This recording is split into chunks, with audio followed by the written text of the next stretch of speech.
大家好，好啦，咁我哋而家咧又開始錄嘢啦。咁我哋而家咧就有部 Focusrite 喺度啦，咁就兩個 input 啦，一邊就插住支咪嘅，一邊就係插住個木吉他。剩翻呢條線咧就係我哋個 headphone 嘅 output 嚟嘅。下面黃色嗰兩條咧就係插住而家後邊兩隻喇叭咁樣啦嚇。咁冇呢兩隻喇叭係唔緊要嘅，有時仲好啲添。咁我陣間再講多少少啊。咁而家咧先理解下每個 channel 點樣運作先。咁你會見到有兩粒嘢啦，一粒就係拍去 line input 或者 instrument 嘅 input 啦，跟住上面有個 gain 掣啦。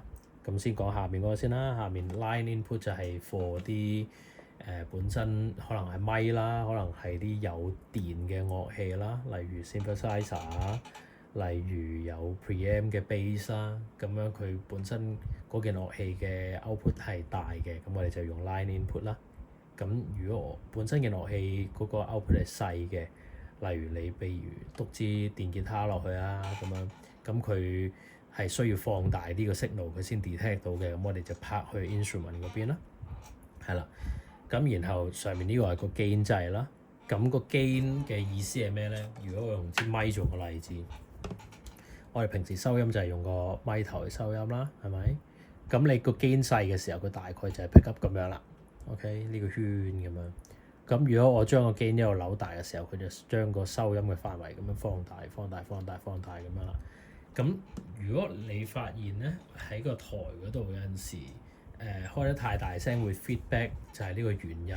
咁就係因為你支咪個 gain 開得好大咧，咁佢收音嘅範圍就可以大到收到可能同你隔幾米以外嘅喇叭個聲。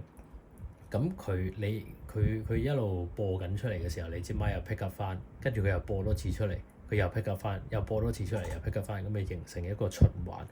咁呢個 loop 咧就係我哋成日會好驚嗰啲 feedback 聲啊，嗰啲 V 咁樣嗰啲嘢，係啦。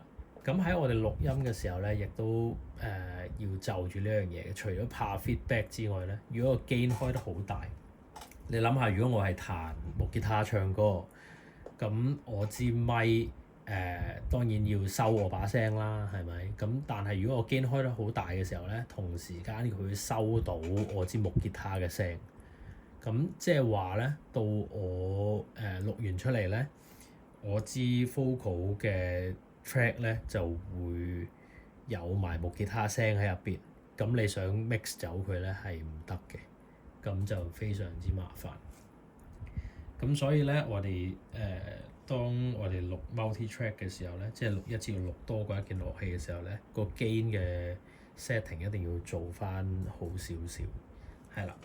咁係點樣運作嘅咧？咁其實咧呢部機嗰個gain 掣咧，我而家開大個喇叭少先，而家係冇聲嘅，係咪？好啦，咁個 gain 掣咧就係我一路扭大佢嘅時候咧，佢會 pick up 到我把聲啦。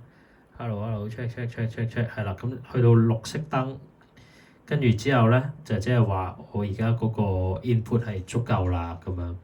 咁有 signal 入就已經夠㗎啦。我細少個喇叭先。如果我將佢開個 gain 一路扭大，跟住去到呢位feedback 嘅邊緣啊，開始有少少啦。佢變咗紅色。變咗紅色嘅意思即係話咧，我而家嗰個 input 係過大嘅。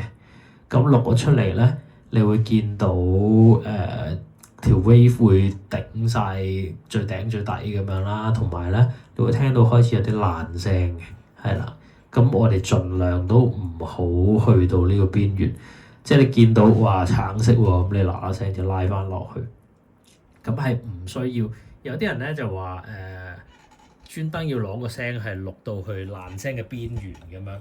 咁某啲嘢係嘅，但係人聲未必係，因為我哋有好多時咧，你錄完出嚟，你而家講錄音啦嚇，咁就係會後製嘛。佢本身冇爛聲，你 mix 到佢爛聲可以，但係佢本身爛聲，你 mix 翻佢清係唔得嘅，係啦。咁所以我哋就要諗一諗呢啲啦。咁我哋而家就開個 logic 出嚟玩下啦。